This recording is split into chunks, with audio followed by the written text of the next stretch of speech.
के तुमको जाऊं किधर, छोड़ के तुमको जाऊं किधर, सांवरा जादूगर, सांवरा जादूगर, लूट के ले गया दिल जिगर, सांवरा जादूगर।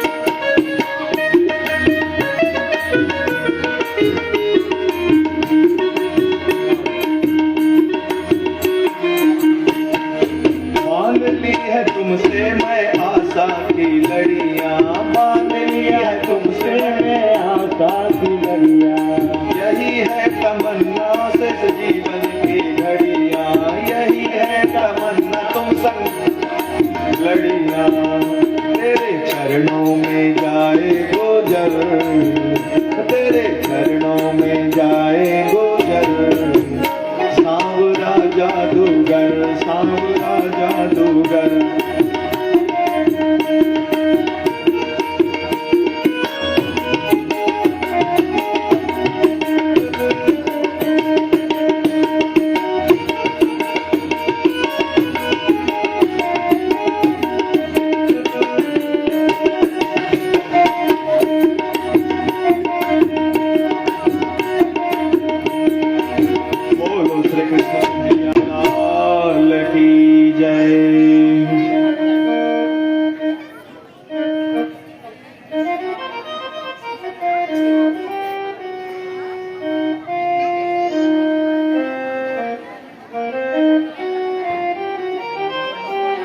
सुखदेव जी कहते हैं, परीक्षित,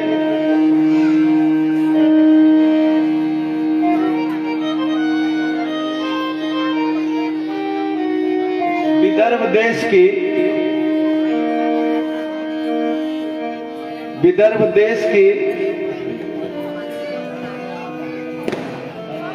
राजकन्या का नाम रुक्मिणी था।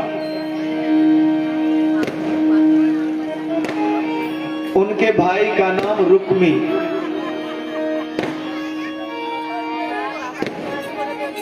उनके भाई चाहते थे कि मेरी बहन का विवाह शिशुपाल से हो जाए,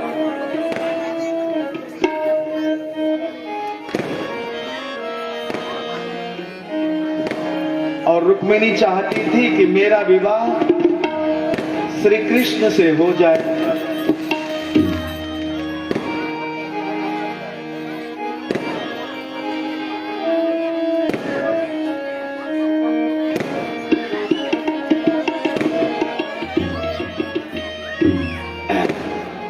विदर्भ नरेश भी यही चाहते थे, परंतु रुक्मिणी चाहती थी मेरा विवाह भगवान श्री कृष्ण से हो।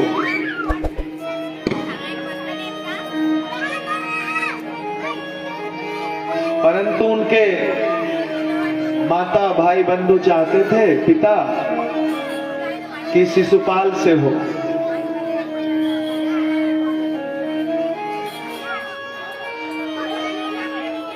शिशुपाल कंस आदि, जरासंध आदि ऐसे दुष्ट राजाओं का पक्षधर था और भगवान श्री कृष्ण का बैरी भी था।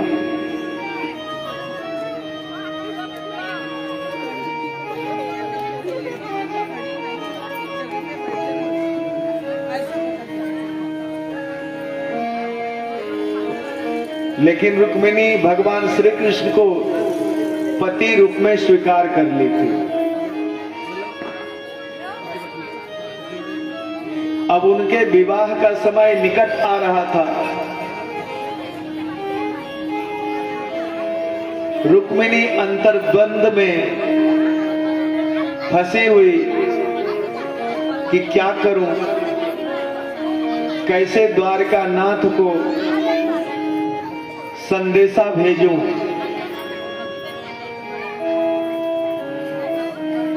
यही उधेड़ बुन में उनके समय व्यतीत बीत रहे थे।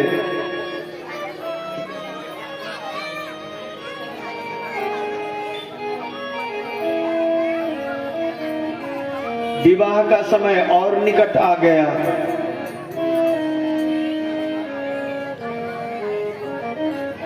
तब रुक्मिणी ने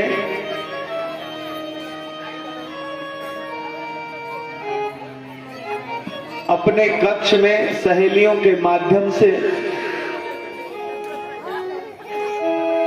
उनके यहाँ जो ब्राह्मण थे उनको बुला करके एक पत्र लिखा।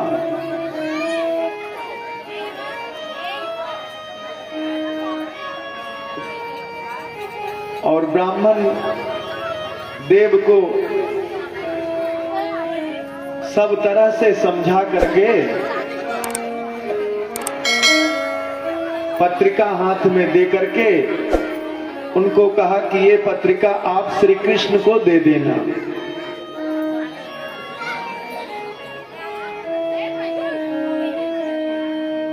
यह पत्रिका में मैंने अपनी सारी व्यथा लिख दी है। भगवान श्री कृष्ण को कहना, हे ब्राह्मण देव, कि तन मन से मैं उन्हें पति रूप में स्वीकार कर ली हूं।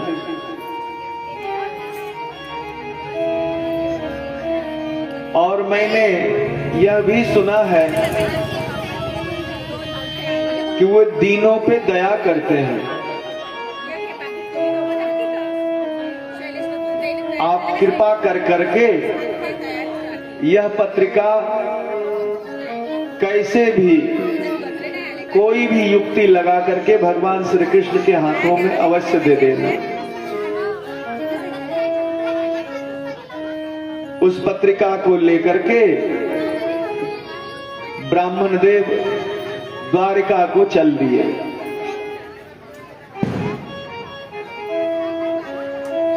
द्वारिका पहुंचने पर उन्होंने भगवान श्री कृष्ण को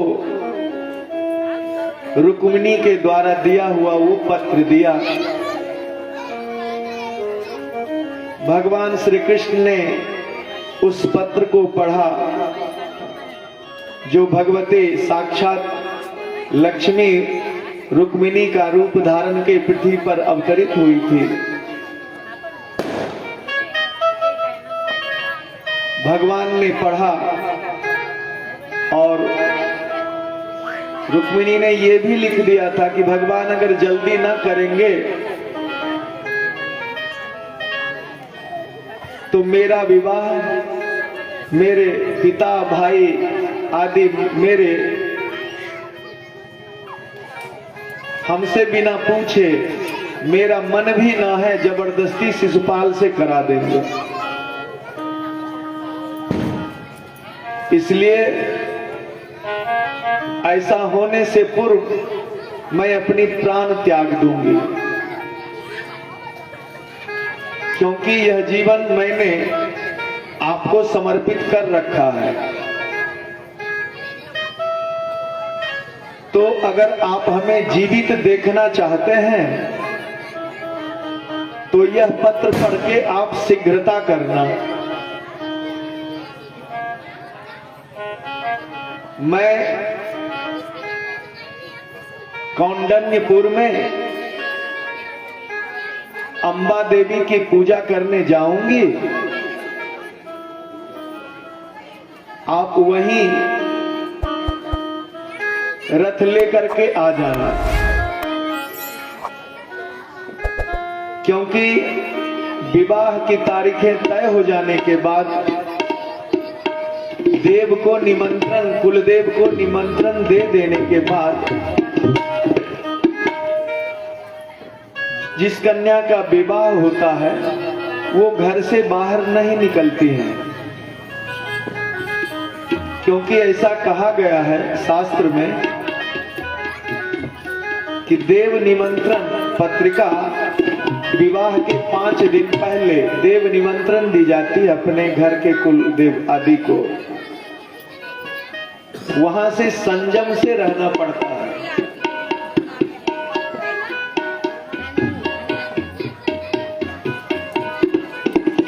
तो हमें घर से निकलने की मनाही है। तो सिर्फ अम्बा देवी के पूजन के लिए ही हमें घर से बाहर निकलने की आज्ञा होगी। और मैं अपनी सखी सहेलियों के साथ अम्बा देवी के पूजन को आऊंगी। और उस समय हमारे अंग रक्षक भी वहां नहीं होंगे। तो ऐसी अवस्था में सुअवसर पाकर के मेरा हरण कर लेना। भगवान ने पत्रिका में ये सब बातें पढ़ी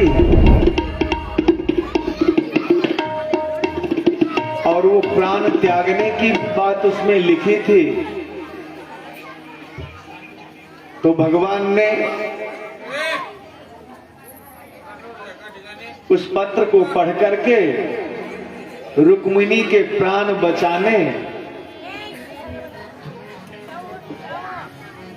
अपने रथ को लेकर के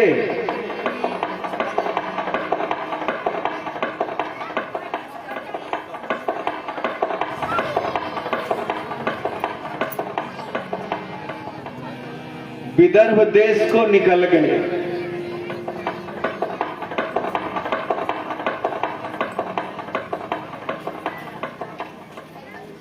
विदर्भ देश में उन्होंने कौंडन्यपुर पहुंच गए और उस दिन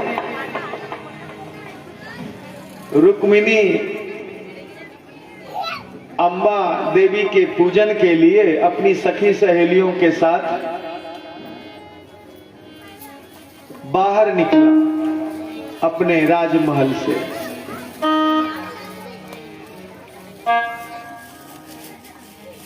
तो विदर्भ राज को और रुक्मी आदि को भी यह भरोसा हो गया था कि अब तो विवाह के दिन निकट है, बाराती भी आए हुए हैं।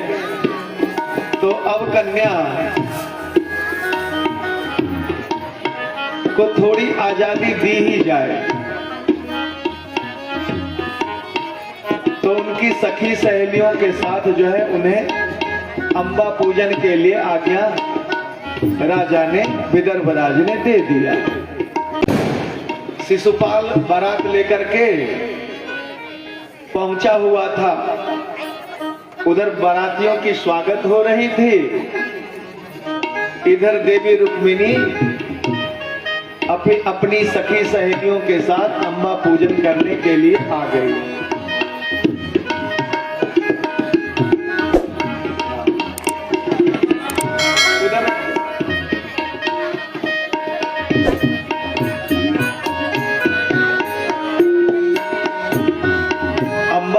के लिए वो मंदिर में प्रवेश करी, रथ से उतर करके और अपनी सखी सहेलियों को वो तो अपनी मन की बात बता ही चुकी थी।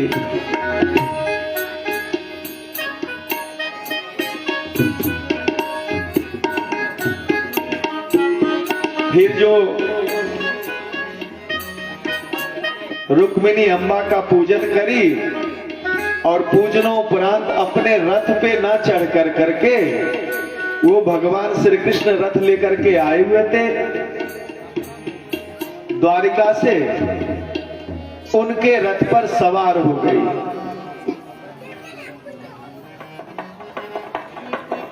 और स्वयं रथ का लगाम, घोड़े का लगाम उसने खुद पकड़ ली और सारथी बन करके के भगवान को कहा कि प्रभु ऐसा संभव है, हमारे भाई बंधु शिशुपाल आदि के संगत में रह करके आताताई हो गए हैं। तो अगर आप रथ चलाते रहेंगे तो पीछे से आकर के वो आक्रमण करेंगे, तो उनसे युद्ध कौन करेगा, इसलिए रथ मैं ही हाँकती हूं।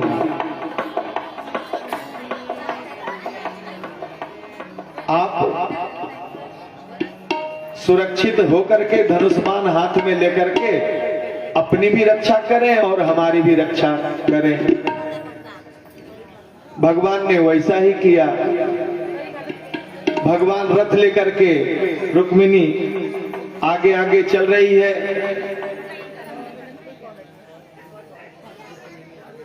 पीछे से रुक्मी को मालूम पड़ गया, उसके भाई को, कि हमारे घर में जो है बारात आकर के रुकी हुई है और पता चलेगा कि कन्याएं भाग गई किसी और लड़के के साथ, तो मेरा तो समाज में बहुत नाक कट जाएगा कि घर में बारात आया हुआ है और लड़की भाग गई।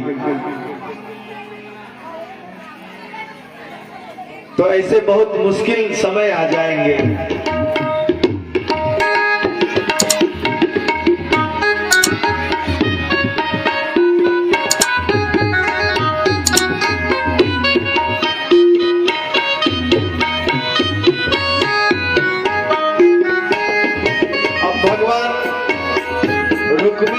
भगवान पे तीर चला रहा, तलवार चला रहा।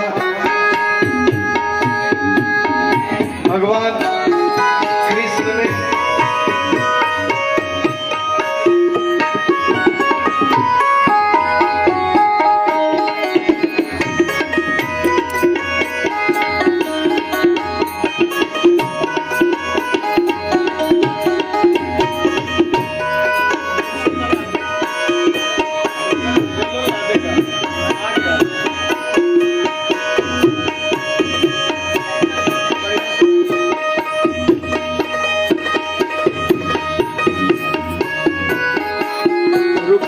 बहुत प्रकार से भगवान को के ऊपर प्रहार किया। अंत में रुक्मी भगवान के सामने आ गया। भगवान ने अपनी गदा की एक ऐसी चोट मारी, रुक्मी धराम से पृथ्वी पर गिर गया। अब भगवान रुक्मी को मार देना ही चाहते थे।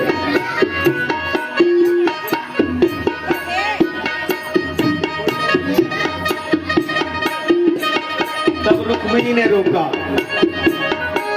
कि प्रभु ये क्या कर रहे हो? मैं जब आपको अपना पति मान चुकी हूं, ये तो आपका कुटुंबी जन हो गया और मेरे भाई को मार दोगे तो मैं सुखी कैसे रहूंगी? जो आप इन पे दया करके इन्हें छोड़ दें।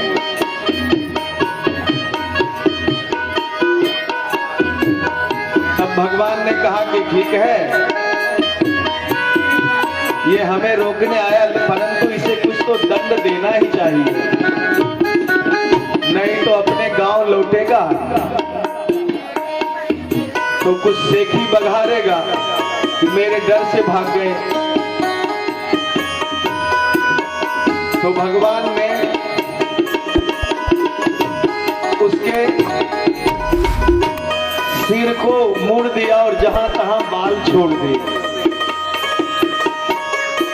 रिश्ते में रुक्मी उनका साला भी लगता था, तो मजाक समझ के या दंड देने के ख्याल से भगवान ने ऐसा कौतुक किया।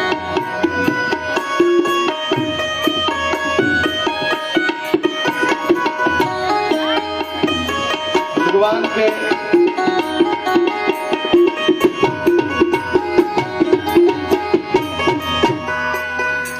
बध उनका भगवान ने नहीं किया, रुक्मी का, और रुक्मी ने भी प्रण कर लिया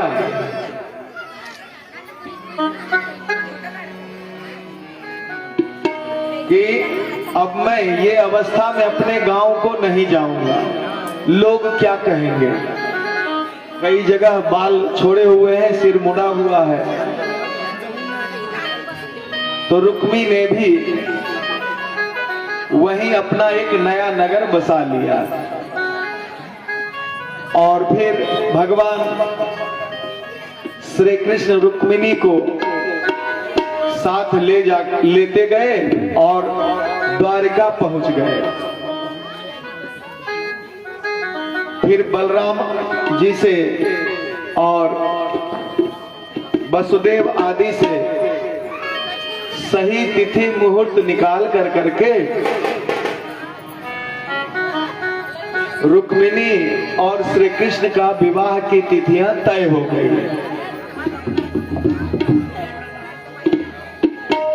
बोलो कृष्ण कन्हैया लाल की।